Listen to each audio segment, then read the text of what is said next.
Halo pemirsa GPR TV dari Sabang sampai Maroke, dari Miangas hingga Pulau Rote. Bertemu lagi bersama saya Mona Zarinisak dalam program Kominfo Newsroom.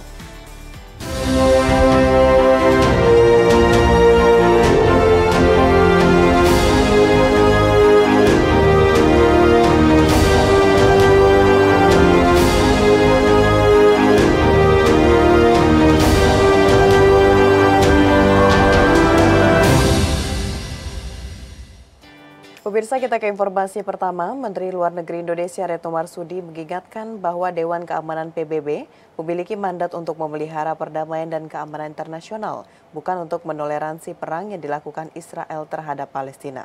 Hal itu disampaikan Menlu Retno saat menghadiri debat terbuka Dewan Keamanan Perserikatan Bangsa-Bangsa tentang krisis Israel-Palestina. Menteri Luar Negeri Indonesia Retno Marsudi mengingatkan bahwa Dewan Keamanan PBB memiliki mandat untuk memelihara perdamaian dan keamanan nasional, bukan untuk menoleransi perang apalagi genosida seperti yang terjadi di Palestina. Pernyataan tersebut usai berbicara dalam debat terbuka Dewan Keamanan Perserikatan Bangsa-Bangsa tentang krisis Israel-Palestina di markas besar PBB di New York, Amerika Serikat.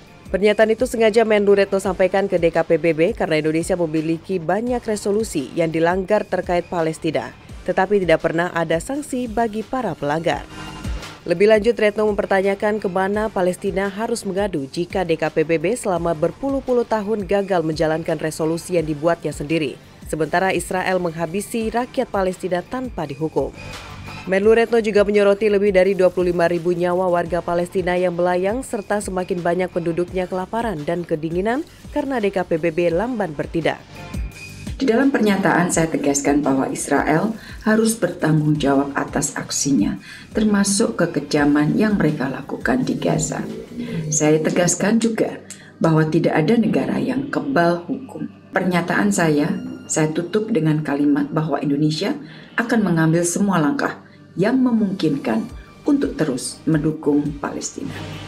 Debat terbuka DKPBB tersebut merupakan yang ketiga kalinya diselenggarakan dalam 3 bulan terakhir untuk merespon perang Israel di Gaza. Keikutsertaan Menlu Retno dalam pertemuan itu dinyatakan pemerintah sebagai komitmen Indonesia untuk terus mendukung perjuangan bangsa Palestina. Kita ke informasi berikutnya, pemirsa. Wakil Menteri Komunikasi dan Informatika Republik Indonesia Nezar Patria menyebutkan setiap lulusan perguruan tinggi harus menguasai 3 keterampilan digital, yakni digital strategis, digital inovator, dan digital driver. Hal tersebut disampaikan Wamenkominfo ketika menghadiri kegiatan pembekalan calon wisudawan program Pasca Sarjana Universitas Gadjah Mada di kampus UGM Yogyakarta. Wakil Menteri Komunikasi dan Informatika Republik Indonesia Nezar Patria dalam kegiatan pembekalan calon wisudawan program Pasca Sarjana Universitas Gadjah Mada di kampus UGM Yogyakarta, Selasa 23 Januari 2024 menyebutkan, setiap tahun perguruan tinggi di Indonesia mencetak sarjana dari berbagai disiplin ilmu. Namun di era digitalisasi, setiap lulusan perguruan tinggi harus menguasai 3 keterampilan digital. Adapun 3 keterampilan digital tersebut yakni digital strategis, digital inovator, dan digital driver menjadi kunci agar mampu bersaing dalam era digital. Peningkatan kecakapan sumber daya manusia merupakan sebuah keniscayaan dalam percepatan transformasi digital. Menurut Nezar Patria, di era digital selain ketiga keterampilan tersebut, sumber daya manusia Indonesia juga perlu mengembangkan ketangkasan atau kelincahan leadership yang mampu berpikir positif dan adaptif terhadap perubahan.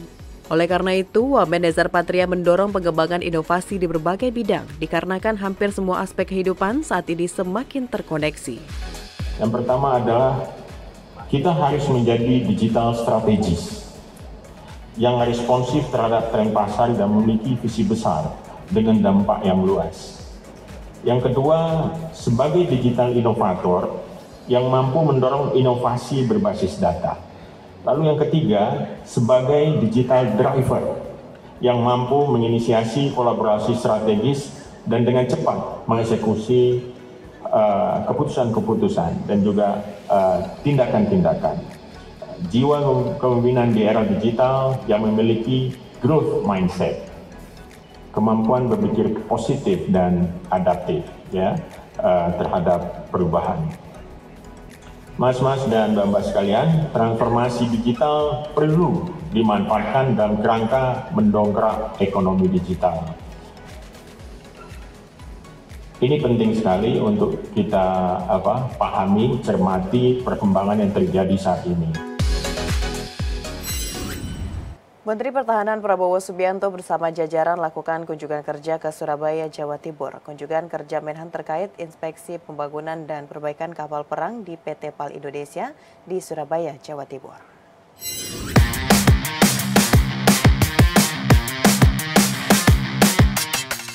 Menteri Pertahanan Prabowo Subianto beserta jajarannya mengunjungi PT PAL Indonesia di Surabaya, Jawa Timur untuk meninjau program strategis Kementerian Pertahanan yakni pembangunan dan perbaikan kapal perang.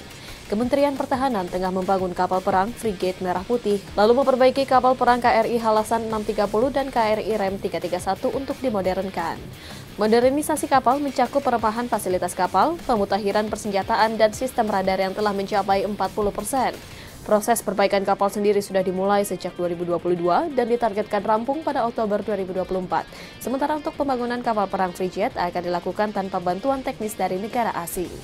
Pembangunan dan perbaikan kapal perang Angkatan Laut merupakan bagian dari penguatan pertahanan Indonesia untuk memperkuat perairan dan kedaulatan Nusantara.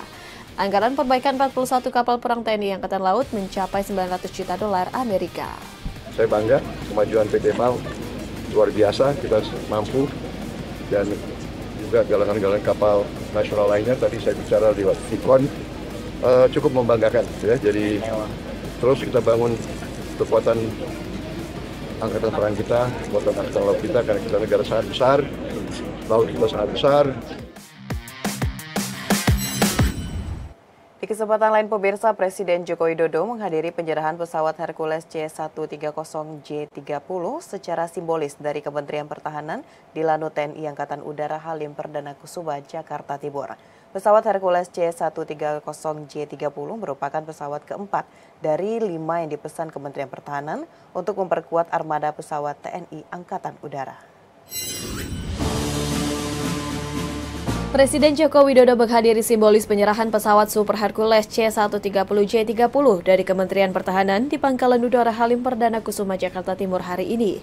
Menteri Pertahanan Prabowo Subianto menyerahkan helikopter Super Hercules AS-550 Fennec dan helikopter AS-565 MBA Partner kepada TNI Angkatan Laut yang diterima langsung oleh Kepala Staf TNI Angkatan Laut Laksamana TNI Muhammad Ali.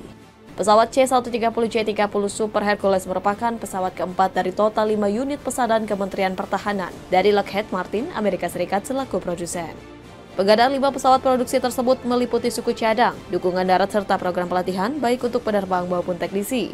Total jumlah personel yang melaksanakan program pelatihan sebanyak 58 orang, terdiri dari 12 penerbang, 40 teknisi, dan 6 loadmaster. 3 pesawat sebelumnya telah tiba pada bulan Maret, Juni, dan Agustus 2023. Sementara pesawat kelima dijadwalkan tiba di Indonesia pada April 2024. Kelima pesawat Super Hercules ini akan memperkuat Skadron Udara 31 Wing I Lanut Halim Perdana Kusuma.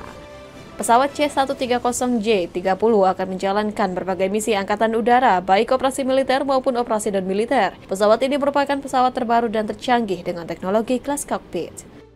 Pemilihan pesawat ini didasarkan pada bentuk negara Indonesia yang merupakan kepulauan dan memiliki banyak landasan pacu pendek. Sangat bagus untuk negara kepulauan yang kadang-kadang airportnya hanya memiliki runway yang pendek. Nah, ini bisa tidak Super Hercules dan bisa terbang dan jam non-stop.